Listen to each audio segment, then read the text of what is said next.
Hello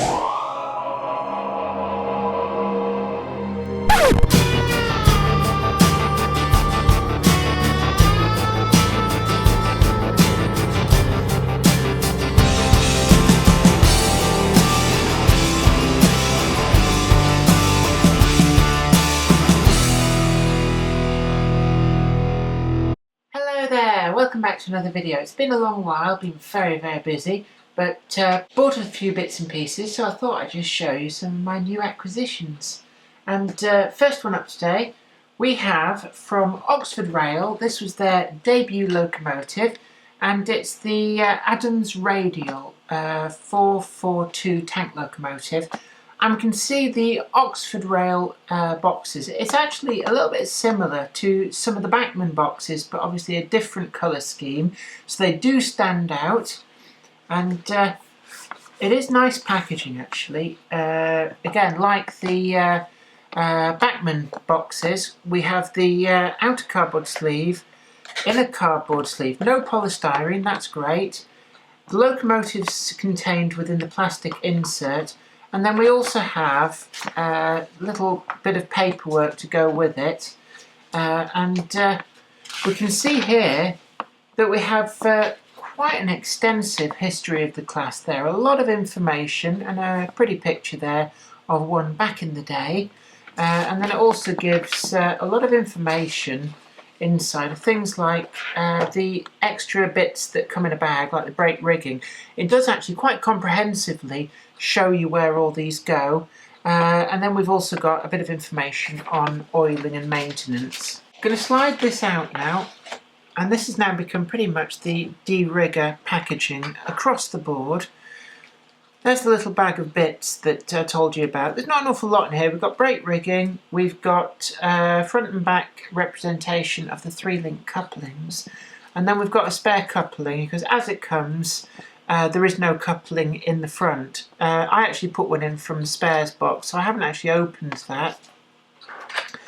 But locomotive itself, and it's something that Zoe actually commented on. It's a very pretty colour. This is the London and South Western Railway, so like a pea green, and this represents the model as it was preserved at one point at the Bluebell Railway in this livery. I think it was running like this in, if memory serves me correctly, I think it was 1970s, 1980s. And we've got the stovepipe chimney on there, and it's something that Oxford Rail have done with these, is that they've tooled them up with a few different variations so that they can actually model pretty much all of the classes they appeared at various points in their career. The British Rail liveried releases that have been out have the different later chimney, but this represents how the Bluebell one did latterly run. Originally when it was preserved it had the later type chimney, but it has been replaced.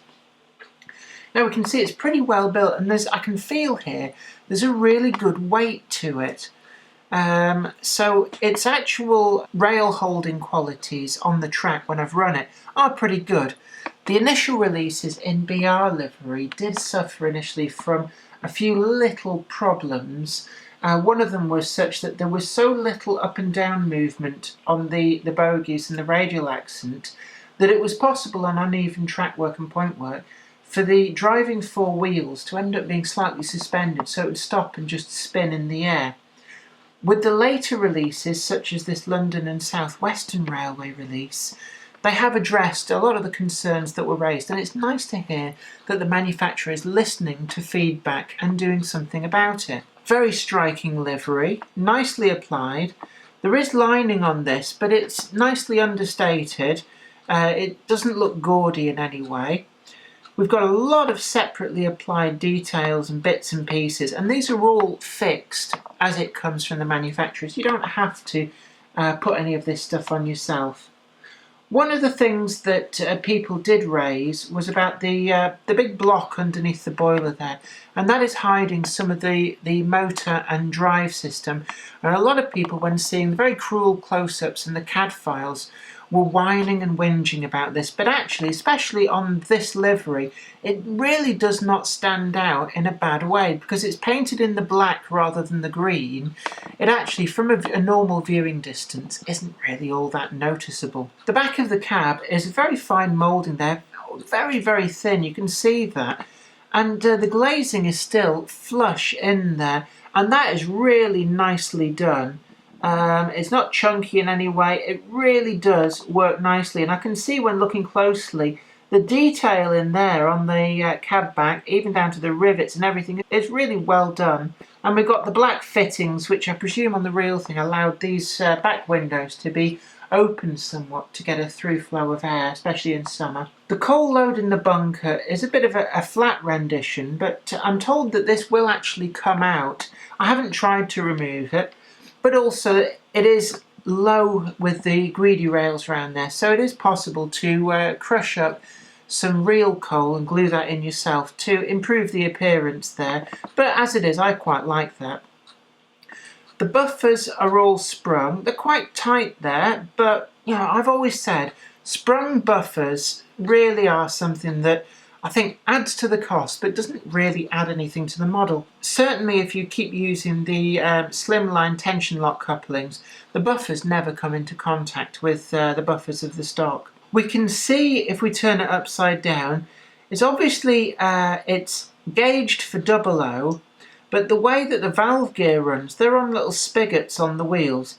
From normal viewing distances and when it's running, it's not particularly noticeable. But what it does mean is that there's plenty of scope on this model to re-wheel it for EM or P4, and there is space there that you don't have to do anything complicated with the connecting rods to accommodate that, which I really do quite like. And I suspect that these spigots can be cut down if that's something that you wanted to pursue. It's very free running. It does pull a reasonable load, nothing major to write home about, and indeed the real ones of these wouldn't have exactly been taxed. I think I had it running with a train of 5 Mark I Bachmann coaches, and it did seem to cope with them reasonably well, even round quite tight curves and over some complex point work. This particular prototype has a very curious long overhang at the front, and this is nicely modelled in this offering from Oxford Rail.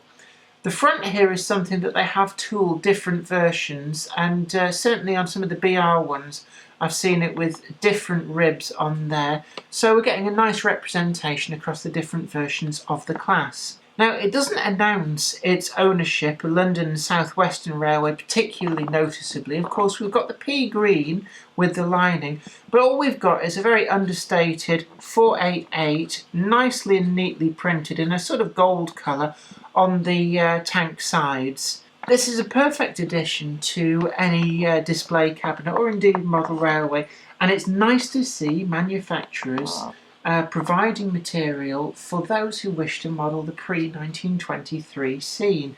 I believe that this livery, and I could be wrong on this, is from around, I think if memory serves me correct, around 1919.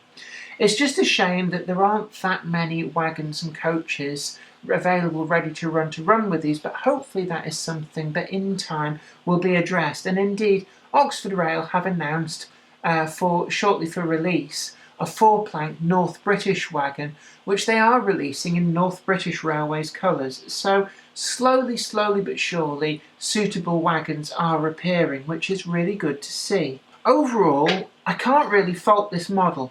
Oxford Rail have addressed those niggly little faults that came out with the very first releases, and this does not suffer from them. So overall, I would give this a good solid 9 out of 10, and it's something that has left me thinking that actually the Oxford Rail offerings is certainly worth considering. On a price point of view, they are a lot less expensive than similar offerings from both Bachmann and Hornby. Hornby has announced a radial tank as well, but we're still waiting to see that, and whilst it's generally agreed that the Hornby model will probably be of a slightly higher quality, from the pictures and the cants and the promotional livery shots that I've seen, it's not enough better for me to decide to hold out for the Hornby model over this. So overall, a really, really fine model. Now I hope this video has been informative to you. If you liked it, don't forget to like it and share it too. And also, check out the channel, we've got plenty of other videos going on. And also I'd like to have a little plug as well for my books. Don't forget that you can investigate my work as a published author and buy some of my books online from Amazon, and other retailers are available. Indeed, a lot of branches of Waterstones carry stocks of Bring Home the Stars and Twinkle Little Stars. Anyway, you take very good care of yourself, and until next time, bye for now.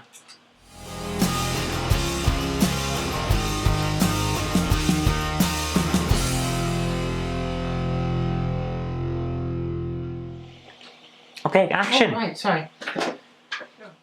Hi there. Hi, I'm Jennifer Kirk, and this is my partner in crime, Zoe Kirk Robinson, and we can be found over on the Knobmouse channel as well, having good old-fashioned chats about stuff, TM. So you know you want to go over there and check it out. Don't forget to do that and like it, subscribe and share too. And it's me, Jenny Kirk, just letting you know that normal service will be resumed shortly. You take care.